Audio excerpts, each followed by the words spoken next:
So this is our last project. I really cannot even begin to tell you how many times I have videoed this particular project. Not because the project is challenging by any means, it's actually, I've just had every single technical error that you could possibly experience. So let's keep our fingers crossed that this time it will go smoothly and download and upload and everything else. So for our last project, for our technique class, we are using the flowers, the stem which says thoughts of you bring smiles, and the little leaf. This is a really cute card, and one that I know that many of you are going to really enjoy making. So everything you'll need for this one is with the black paper clip. So first off, you've got your A5 piece of Whisper White, and again you're just going to fold that one in half to create your C6 card blank.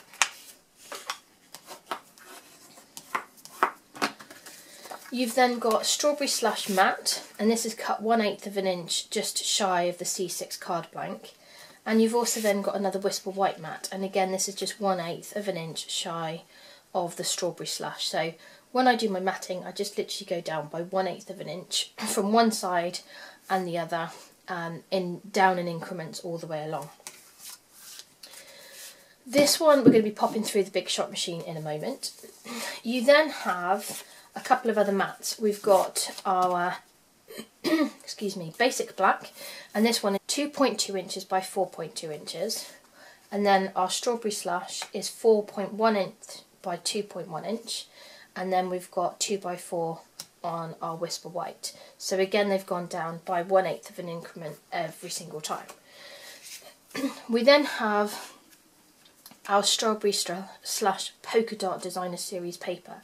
So this is 2 inches in width, and the length is 3 inches by 7/8, I think. So again, that's just going to fit perfectly along there. You've then also got a piece of basic black. This is a long strip, it's about 8 inches. And it's about 1 inch wide, I think, and this one we're going to be using with our dotted ribbon punch to create some designer detail. And then you've got 2 scrap pieces, and these are for stamping and also for punching, so we'll come to those later on. So the first thing that we're going to do is just mount our Strawberry Slash Matte onto our Whisper White cardstock, and you can use Snell adhesive or Anywhere glue stick, you know, whichever one you prefer.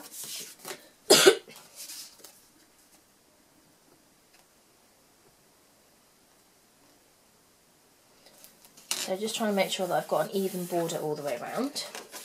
And then with the Whisper White, we're going to pop that through the Perfect Polka Dot embossing folder with our Big Shot machine. So if you just bring the Big Shot machine in, you will need your multi-purpose platform for this one. So we're going to set it to tab 1 and pop that onto the machine. Put one of our cutting plates in, and then we're just going to pop our Whisper White into the folder. That lies on the top, and then the last cutting plate. And then you can just push that sandwich all the way through.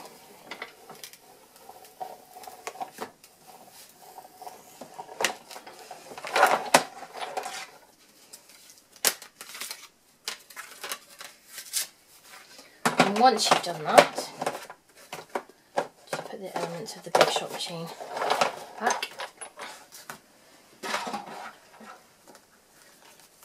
You can see we've got our perfect polka dots, which is really cute, and it really helps to set this card off. So we're now just going to pop that onto our card blank as well. Again, just ensuring that we leave an even border all the way around. So you can see this is a really super quick card as well, which is pretty good. So the other things that you'll need for this particular card is Gumball Green and Strawberry Slash ink, and you will also need the 2 3/8 of inch scallop circle punch and the 1 3/4 inch. So I've already mounted the stamps onto the blocks. I'm going to use the large flower as well as the smaller one, and those ones we're going to stamp in strawberry slush. So just ink up and stamp out, and do the same. Oh, I just didn't mount them very well.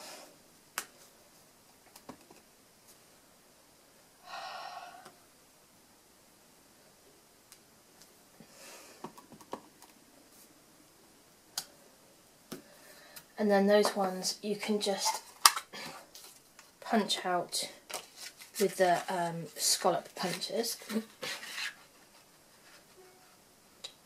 Sorry, I told you the wrong sizes as well. I've got so many punches on the table. So you're going to need your 1 3/4 inch punch for the larger flower,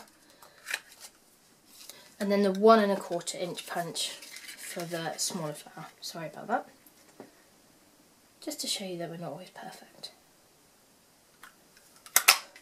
So punch those ones out, and then they can be layered up together using Stampin' dimensionals.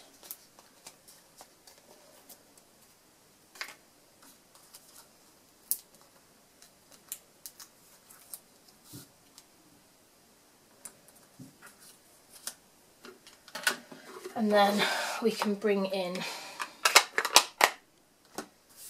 our mats. So I'm already going to go ahead and just mat the strawberry slush onto the basic black.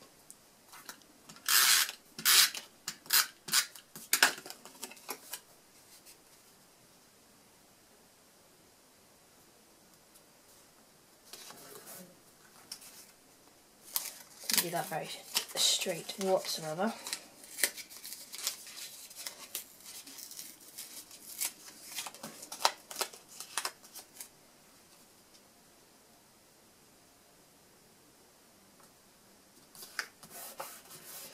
And then before I mat this one, I'm going to stamp using Gumball Green. And this one is the Thoughts of You Bring Smiles. Now I'm trying out a little technique that was shared with me by Connie in Australia. And she said if you had an issue popping your stamps or getting your stamps to stay onto your acrylic blocks, she said if you put a little bit of Tombow glue onto the back and let it stay, so you basically let it dry so it goes clear, then you can pop it onto your block and it won't make your block sticky or anything else either. So I'm trying it out, Connie, so thanks very much for that, and we'll see how that one goes. So just going to ink up that stamp, and this one is using Gumball Green. I have just got a little bit around the edge, so I'm just going to take that off with my finger. And now I'm just going to stamp that at the bottom centrally. There we go. And I'm going to do the same for the little leaf, so I'm going to put that with Gumball Green. And I'm just going to eyeball it. You could use a Stampin' Majig if you wanted to. But I'm just going to put one either side. There we go. So that looks really cute. Oh, getting more ink on me. Now there is one other little tip that I want to show you. So if we mounted this one directly on, it does look really cute. But because we've got Whisper White in the background on top of Whisper White, it means that it doesn't stay out quite so well. So what I'm going to do is I'm going to punch out another scallop circle using the other piece of strawberry slush that you've got in your class kit. And I'm just going to offset that so that I've got a bit of contrast at the back.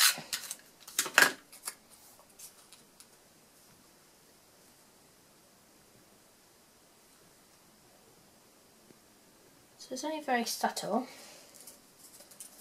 and I'm all fingers and thumbs today. I think it's purely the amount of times I've videoed this. Right, still haven't got it straight.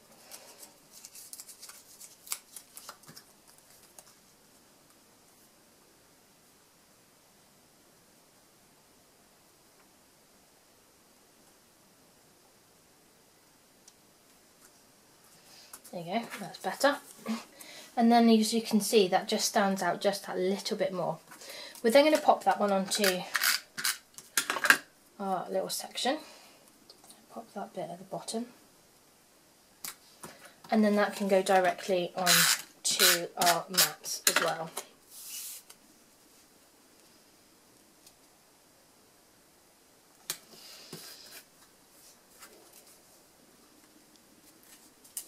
I'm really not putting things on very straight at all today.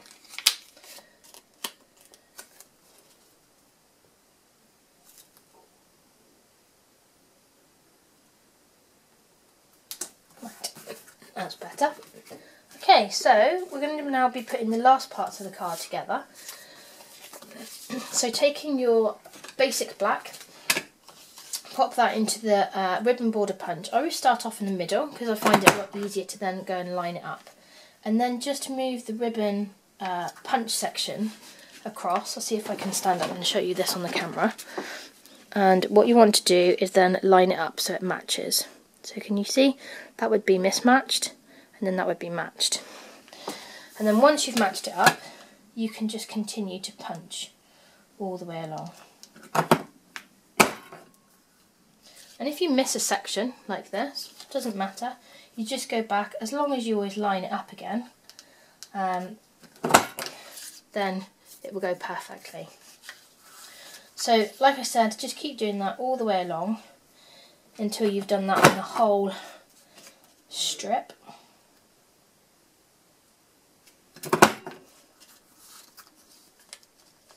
And then we're moving it across to the other side to do the same.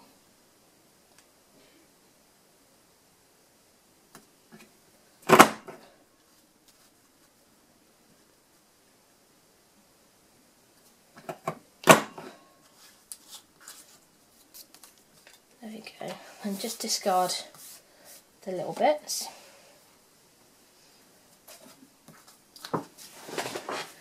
And now we're going to add some snail adhesive to the back of our DSP,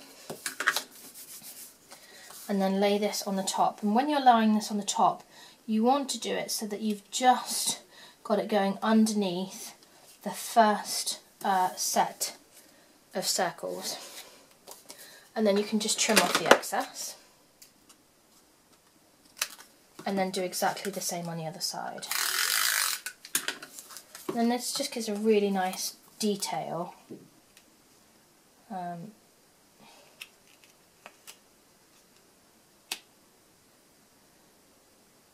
I'm just trying to match it up so that it will be equal the other sides, and then again I can just trim off the excess again. There we go. And then that can go onto your card as well.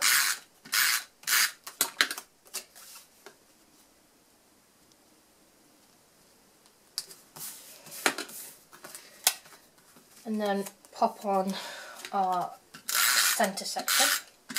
Now when you're doing this, you could have it going in the centre if you wanted to, and it would look like so, or you can have it going off to the side. Personally, I prefer it off to the side, but it really is down to your own personal preference. It would look really nice if you had it in the middle and then you've got another greeting section down the bottom so that you've got a number of different layers. But play around and do what you feel is best for your particular taste. And then the last part is you do have a little faceted button. So taking a glue dot, you can just pop that onto the back, and then that goes in the centre to finish off the card. There you go. One really super cute card. I really like this one. There's a lot of layers to it, so it's got a really good feel to it. It feels really high quality, and I think the polka dots really just sets it off. That's what makes a very big difference to this particular card. And as I've videoed this a number of times, I do have a number of sets now, and it just goes on and on and on. So I think probably many people will be receiving one of these. But I hope you've really enjoyed March's technique class. If you do want to join the technique class in April, then you will find details on my blog at www.getcreativewithtraci.co.uk, and just click under classes and events and you'll find all the details. I have a physical class where you can come and we all make things together and have loads of fun. And I also have an online class, which is like this one, so you can join in even if you're not local to me. And I am really happy to say that Connie was one of the ones that contacted me to say that although she couldn't obviously get the kit from me, that she really wanted to join in. And I love that. I love the fact that, you know, it doesn't matter where you are in the world, you can join in and you can craft with us. So welcome aboard. Hope you're really enjoying that. Please do leave me a comment and I will see you again next month. Take care. Bye.